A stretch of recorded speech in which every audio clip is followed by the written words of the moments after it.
For the last few years, we'd heard rumors that Apple was going to update the entry-level iPad and borrow features from the high end and bring it to the low end. I'm Jason Cipriani, and in this ZDNET video, I have my hands on Apple's 10th gen iPad, where it's a pleasant but often confusing mix of new and old. Alright, so as you can see, the 10th gen iPad here has a completely new design for actually this level of iPad, but it's not new to the iPad lineup as a whole. And that's because it has the squared off edges that you can see here. We've had those on the iPad Pro for a few years. They just trickled down to the iPad Air and iPad Mini. And now the iPad, this is just iPad, is receiving the same design. So here's where things kind of get confusing, right? This looks just like an iPad Air. The 5th gen iPad Air, as far as display size goes, this is it. This could be very well easily mistaken for a 10th gen iPad Air. It has the home button, or the top button there that doubles as a fingerprint sensor. And when I hold my finger on it, it unlocks. There's a USB-C port on the bottom. It's USB-C 2.0, and you're going to get the best charging experience with a 30-watt wall adapter. In the box is a 20-watt wall adapter with a USB-C to USB-C cable. You may have noticed there is the Apple Smart Connector here on this side of the iPad.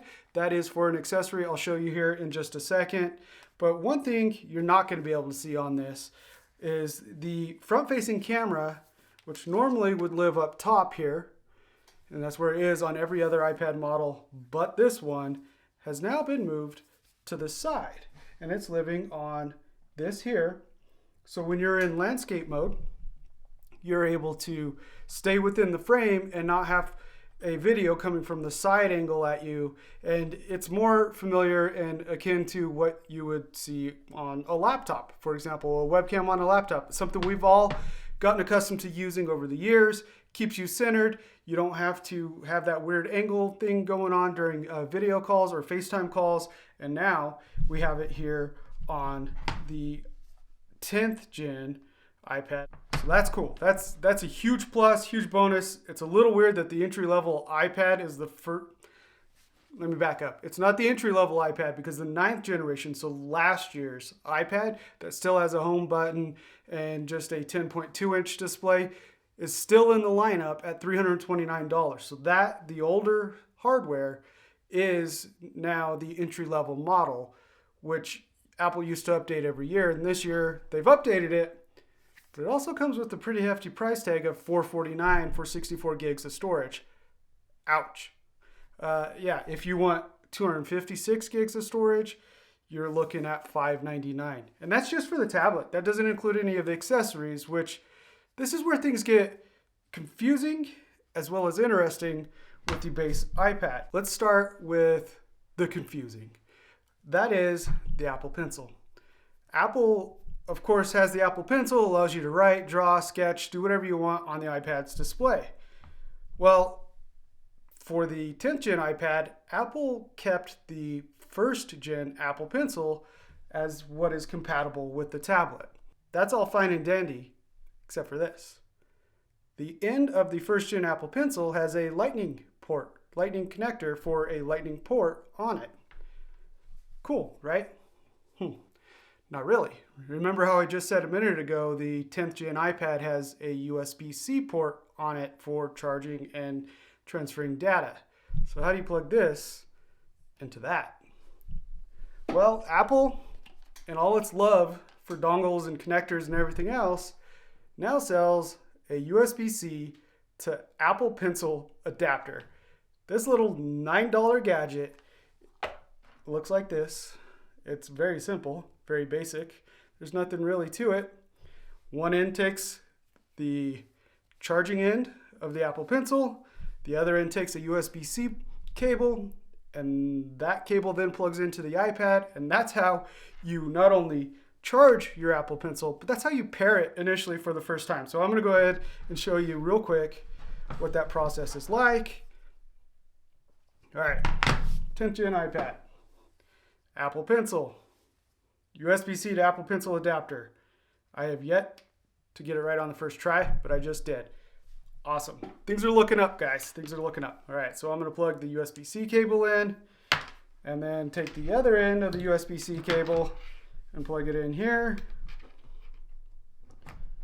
And now the Apple Pencil is charging. It's already been paired. I've used it with this tablet already. So that initial process is done. So you can buy the Apple Pencil USB-C adapter thingy for $9. Like I said, they're currently, as of recording this, before the iPad is officially available, the adapter is on back order until the first week in November.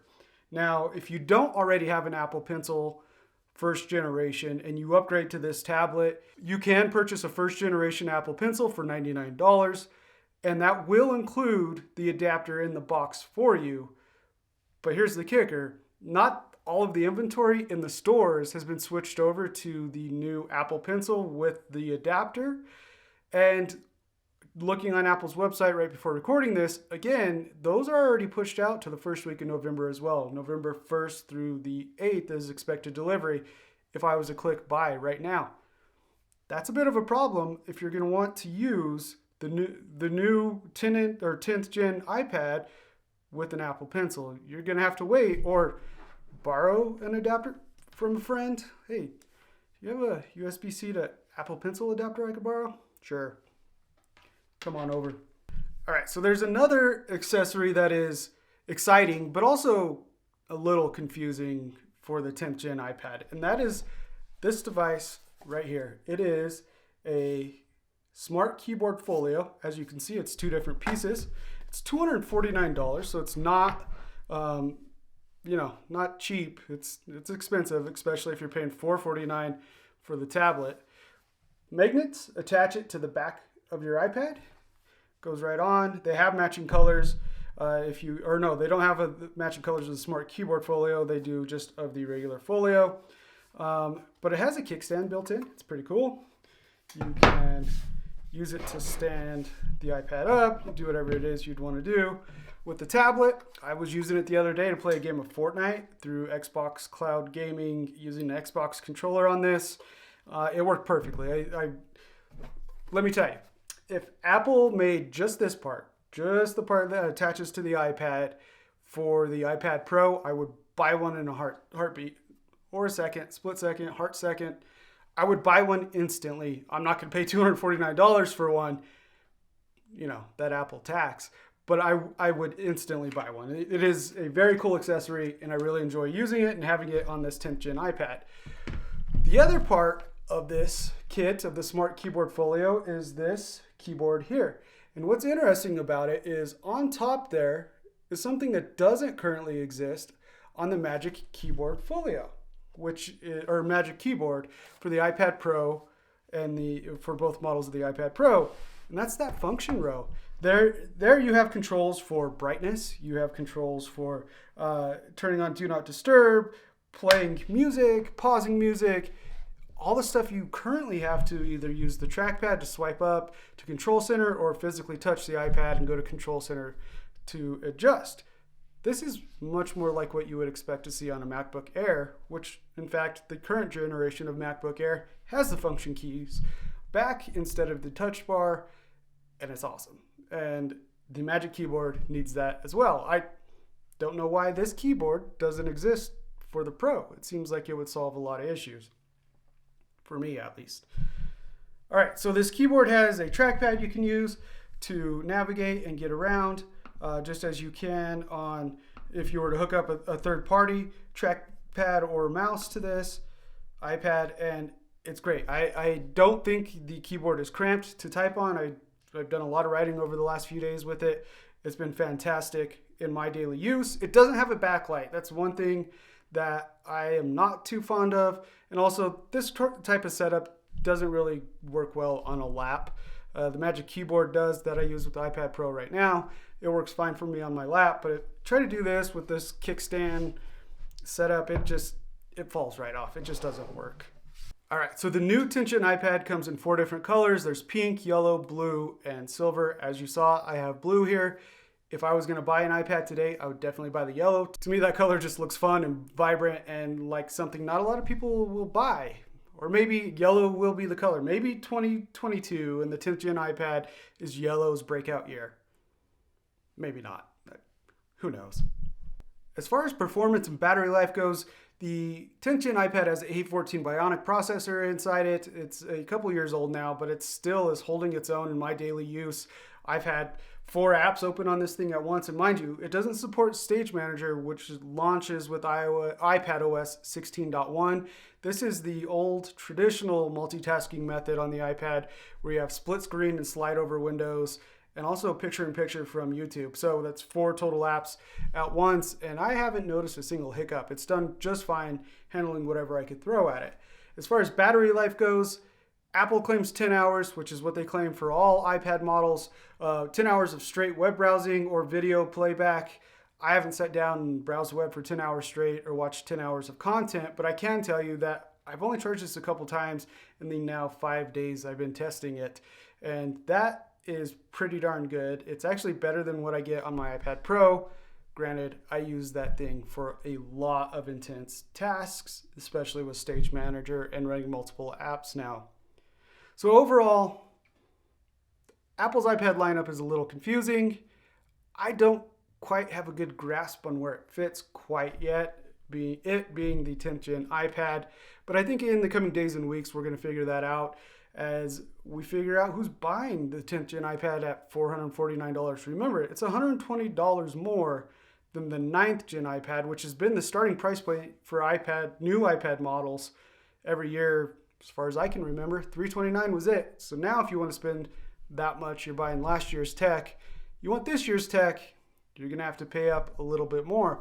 You add in the Apple Pencil and the Smart Keyboard Folio, and it gets pricey pretty quick. I mean, you're looking at $800 all in, $250 for the keyboard, $100 for the Apple Pencil, $450 for the iPad itself. That's with 64 gigs of storage, which just restoring this with my apps and not downloading anything else was 90 gigs of storage on a 256 gigabyte iPad. So yeah, that's something to consider if you're looking at getting a new iPad. I really enjoyed using this so far. Can't wait to continue to use it. It's made tablets fun again for me, which kind of sounds weird because I use tablets all the time, but I usually view them more as a computer and not as something to play on. And this is something I want to play on. Hey, thanks for watching. Once again, I'm Jason Cipriani. Make sure to check out ZDNET.com for more tech tips, news, and reviews just like this.